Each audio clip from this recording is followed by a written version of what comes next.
everyone, I'm Roger Herring. I am the Investor's Accountant. It is great to be with you, and I have got a great big tax update that directly affects real estate investors, specifically landlords, and it's good news. The IRS has made a change, and they did it so quietly, most practitioners didn't even know about it when it happened, and it happened a couple of years ago.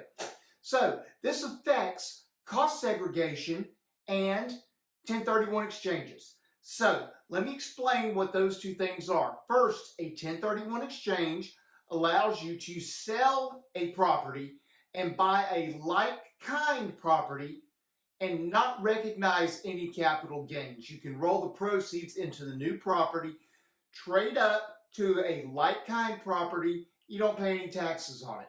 Now, what's cost segregation?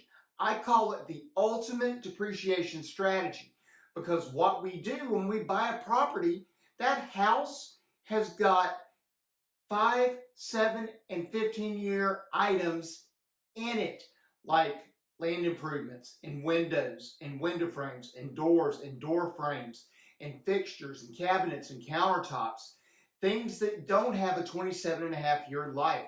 Oh, and if it's a commercial building or short-term rental, those things have 39-year lives. So it takes a lot longer to get your investment back. A lot of landlords love to do a cost segregation, and later on they want a 1031 into a better property.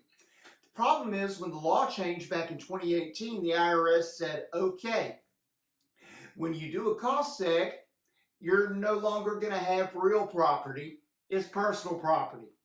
So it's not going to be eligible to do a 1031 exchange because it's no longer real property, because under the new law, only real property could participate in a 1031 exchange. Well, very quietly, the IRS changed the regs, and a lot of people, and especially a lot of people that are teaching this stuff and mentoring others, didn't even know about it. So here's what we got, guys.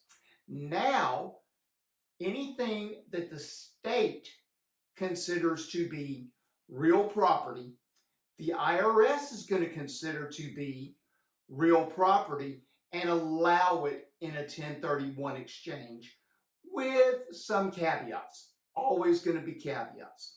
So if I have a house and I've done the cost segregation and I've done the doors and the window frames and the patio and the driveway, etc., and pulled that out and accelerated depreciation. If I buy another house, do I assume that I'm going to have a driveway and a patio and electrical and plumbing and all the things that I cost segged in the first one? Yeah. So I can 1031 from property A into property B, and now because it's real estate, I don't have to recapture it immediately. Here's where it gets a little bit sticky. Roger, what if I go from a house to a commercial building? Or better yet, from a commercial building back to a house? Well, you might have things that were cost segged in that commercial building, like an elevator, that you're not going to have in those single families or those multifamilies that you're buying. So that elevator would be recaptured immediately, okay?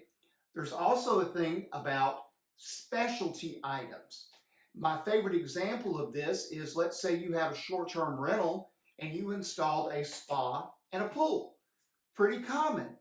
Now, I want a 1031 out. Well, that spa and that pool, those are land improvements from where I put them in. Okay, I have already written them off. I cost segged it. Boom, it's gone. Okay, they're real estate though. I can 1031 those. But what about the specialty electrical that had to be run?